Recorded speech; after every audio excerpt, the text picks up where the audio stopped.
Prayer is needed in these last days because you got World War III on the rise with Russia, Iran, China, North Korea, America,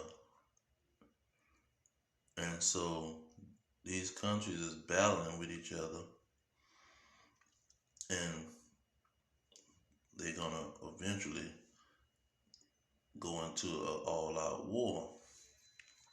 But in the midst of this situation, you're gonna have survivors, and those survivors are gonna be the ones to have mercy from the Most High. And so, when you go into the scriptures, it talks about prayer and how to pray. And so, let's go get a couple scriptures.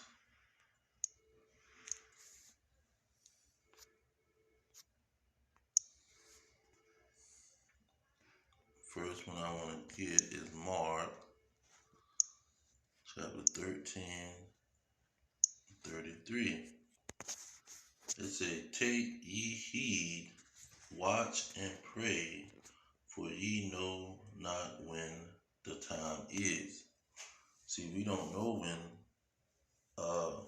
World War III is going to actually uh, go into a full-fledged war. But the Messiah, he's telling us to take heed and watch and pray. Because like in 36, he said, "Lest coming suddenly he find you sleeping." You don't want to be caught sleeping, not ready. Now let's go to Joel, because that's another point I wanted to make. Joel chapter 3, and this talking about the second coming. They say, "Proclaim ye this among the Gentiles, prepare war.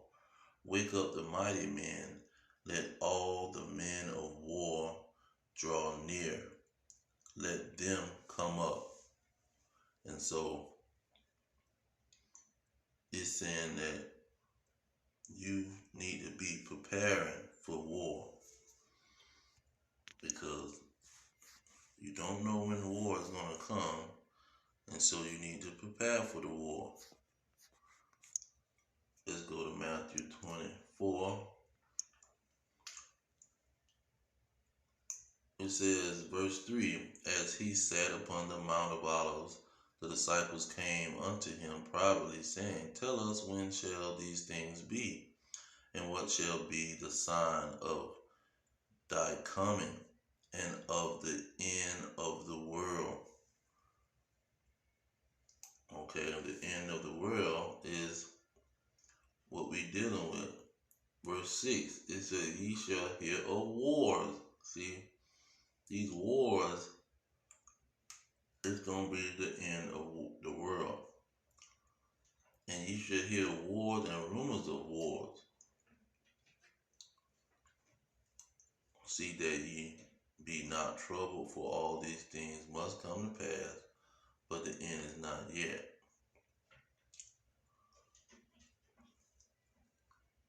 But the war is going to usher in the end. Now let's get Isaiah.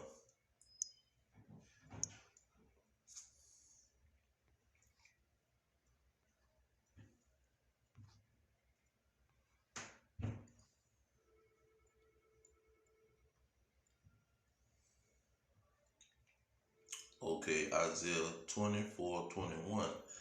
It says, "It shall come to pass in that day that the Lord shall punish the host of the high ones that are on high, and the king of the earth upon the earth."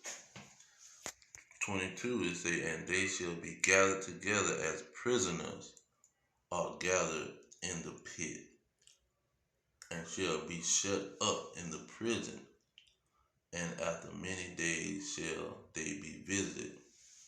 So you're gonna have survivors in World War III. See, everyone won't be destroyed. You're gonna have survivors, and so those survivors is gonna be given mercy, because it's gonna be a lot of non-survivors. Let's get that in Jeremiah. Jeremiah chapter 25. I think around about 33. There we go. It says, and the slain of the Lord shall be at that day from one end of the earth even unto the other end of the earth. They shall not be lamented, neither gathered nor buried. They shall be the dung upon the ground. So it's going to be survivors that's been taken into prison. And if you a Gentile, which is you a non-Israelite, you're going to be taken into prison. Now let me jump back over to 16. And a lot of the rich people is going to be survivors because they have bunkers. But it might not be the only people uh, that's in those bunkers, because they're going to have people that's joining them. But Jeremiah 16:16 say, behold, I will send many fishers, says the Lord, and they shall fish them. And after will I send for many hunters, and they shall hunt them from every mountain and from every hill. And that every mountain mean every country, and from every hill meaning every place, and out of the holes of the rock. Those holes of the rocks is those bunkers that these people is hiding in. And so he's going to send hunters after these people, and they're going to be thrown into prison. So if you're a Gentile, you better pray for mercy, and the mercy is going to be that you go into those captivity or prisons that the hunters is going to put you in, because it's going to be a lot of slain people, and you're going to have to pray for mercy not to be one of those slain. And mercy is going to be going into captivity under the Israelites. Let's get that. Because the Israelites is going to put everybody in captivity. Revelations chapter 2, verse 26. It said, and he that overcometh and keep my works unto the end, to him will I give power over the nations, over the Gentiles. That's what that nations mean. He will get power over the Gentiles. 27, and he shall rule them with a rod of iron, as the vessels of a potter shall be broken to shivers, even as I received of my Father.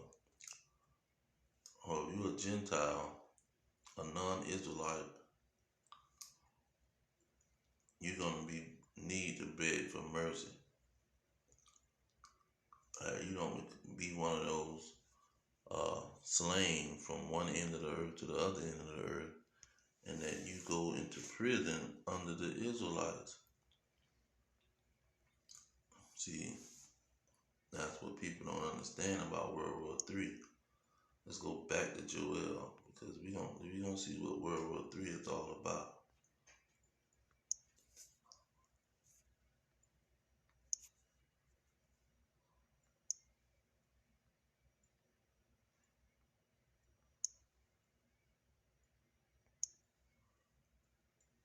I'm gonna get verse 2.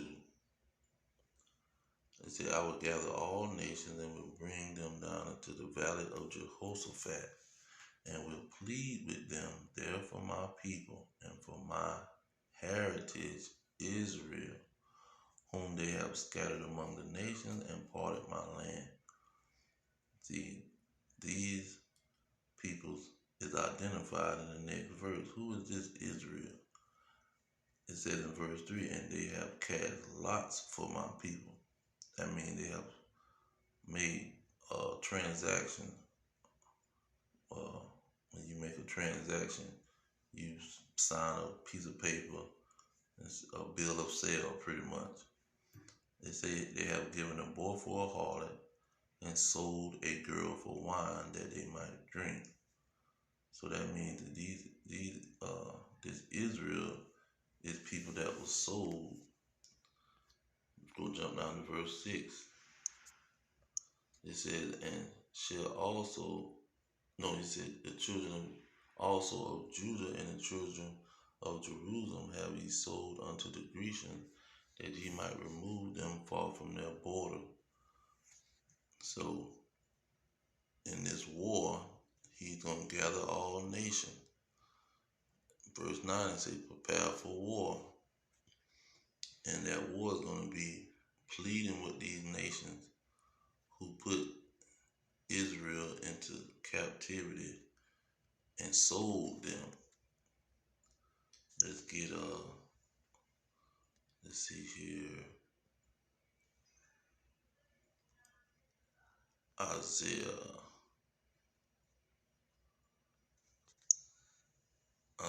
chapter 14.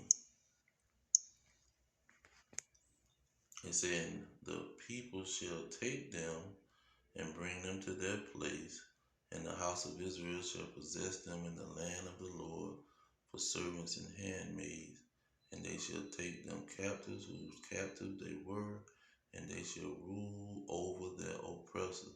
See, that's what Revelation said. And you will rule them with a rod of iron. That's what the house of Israel is going to do. And see, let's see here. Why is he going to gather the nations or gather the Gentile? Verse 18.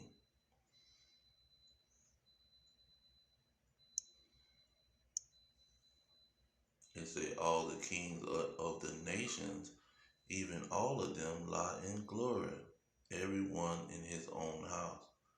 See, these other nations, the Gentiles, has kings, while the Israelites is in slavery and being held captive. These other nations are living in glory in their own countries. But the nation of Israel is being occupied by impostors. And while they being occupied, this is what the Israelites is going through. It say, and it shall come to pass in the day that the Lord shall give thee rest from thy sorrow and from the fear and from the hard bondage wherein thou was made to serve. See, the Israelites is serving hard bondage under the oppressor. And in World War III, he's going to free them and fight for them to be released out of slavery or captivity. And he's going to gather these nations that's lying in glory in their own land. They're going to be gathered. And that's why he said he's going to gather the nation and plead with all flesh. Let's get Isaiah 34. And because let's see what he's going to gather the nation to do. It said in verse 2, for the indignation of the Lord is upon all nations, and his fury upon all their armies. He has utterly destroyed them. He hath delivered them to the slaughter.